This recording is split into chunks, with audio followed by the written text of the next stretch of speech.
It's Justin. I saw you driving. You still driving in the car. I was trying to wait till you weren't driving in the car anymore. Thanks, Derek. You stalled for me. Perfect timing. I'm in a Okay, safe cool. space. Oh, You sweet, know, you know cool. how it is in LA. We're always driving out here. It takes like an hour to go 3 miles. No doubt, no doubt. So please, you see what's happening here. Share your story with us, man. You got a pretty unique and special one. Thank you. Where do I start? I am the owner and CEO of Ay Papi.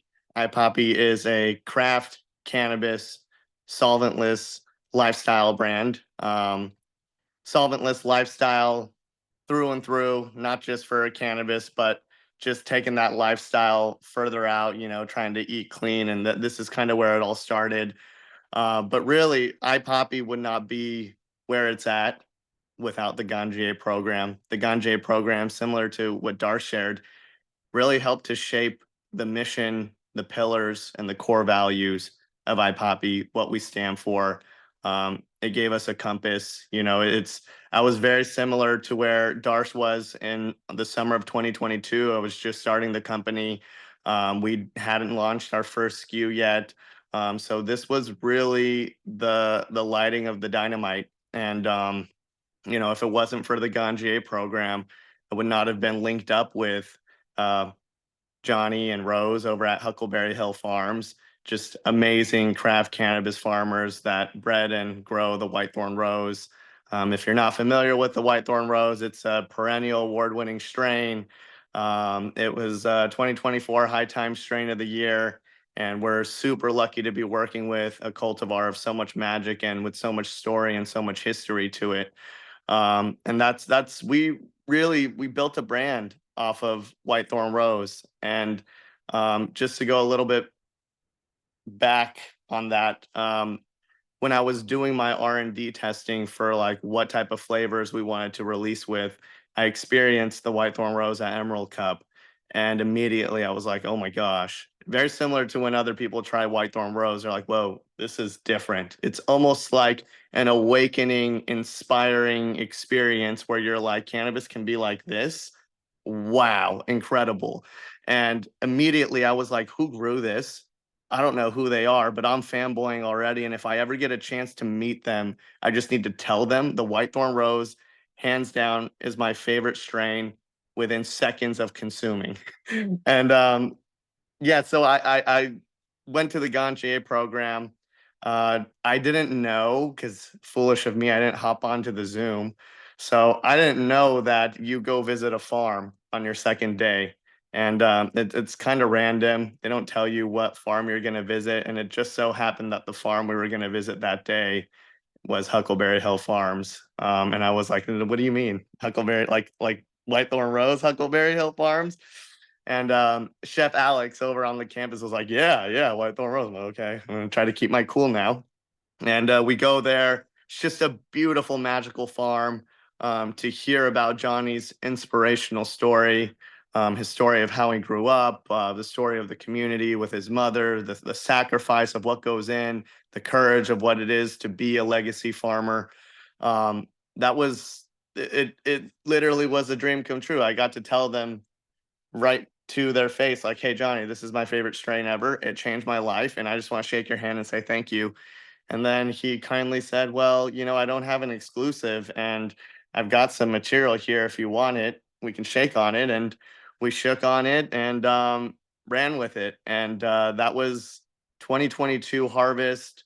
We only had about 100 pounds of Whitethorn Rose. And then come 2023 harvest, we ended up with 1,000 pounds of Whitethorn Rose. And now this harvest, we've locked an amazing exclusive distribution partnership with Huckleberry Hill Farms, where we essentially work to grow about 12,000 to 15,000 pounds with the help of the community. And it's just incredible because part of the mission, and this was what I learned from Ganjier, is really respecting the plant, and part of that means respecting the farmer. And for us at Ay Papi, we say that we're pheno hunters and storytellers, and really the farmer is the story. So I feel like our job is to champion the farmer, champion the story, and that these product SKUs are just a gateway or an opportunity for people to be a part of that community, to experience why these cultivars are so magical. It also set the precedence that when you release a Whitethorn Rose SKU, you kind of set the bar for yourself and you go, okay, well, we're only going to work with sun-grown, regenerative farm, legacy farmed cannabis, and we're not going to come out with a tier system. We're going to stick true to being a craft cannabis brand and compete with commercial brands in cannabis, because this is the only way we're going to be able to educate the community. And that's where we found we're not really competing with market share. This was the greatest idea we could have ever had, because we're not competing for market share, because we feel like we are genuinely doing something completely different from everyone else, that we feel like we're creating our own market. And if anyone wants to jump in on that and try to share some of that, we're up for it.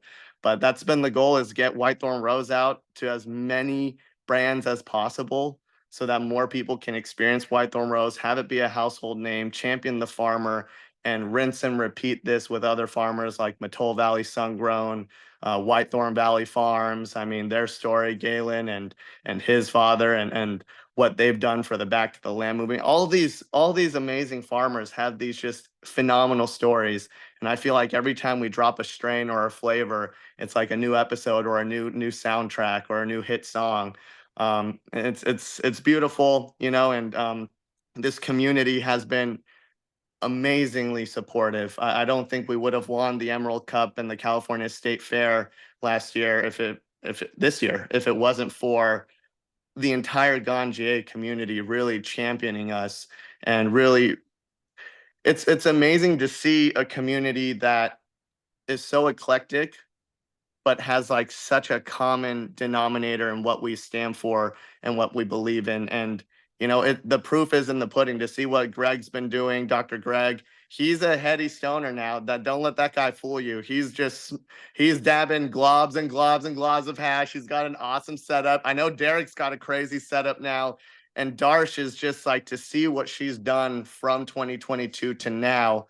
Like, this is real, and this is all because of the help of the community, all of us sticking together, and just having an open line for dialogue, and an open space for us to all collaborate and figure out a way. And Darsh and I have always said we're going to find a way to collab, and I think that time's probably coming sooner rather than later. But this has really been an amazing experience for me, and I wouldn't change it for the world. And I'm so grateful for the Ganjier program and all the Ganjiers that are involved, and all the alumni and everyone that's not yet certified but has taken the course. I mean, this entire community, it's the most powerful community I've ever been a part of. Thank you. Thanks, Justin. Um, you kind of went through it quickly, but you first tried Whitethorn Rose at Emerald Cup, and then this past year, was it first place? Yeah, the Whitethorn Rose cleaned house. First place for hash, first place in gummies, because we made a strain specific gummy with no added flavor. It's flavored just from the rosin, so we don't even have any unmedicated samples. But again, staying true to the cultivar, we felt like we didn't want to put anything to take away from the complexity and from the layers of that, and to work with partners with people like My Green Network down in Orange County, where I am. So it's a little more easier for me to have control.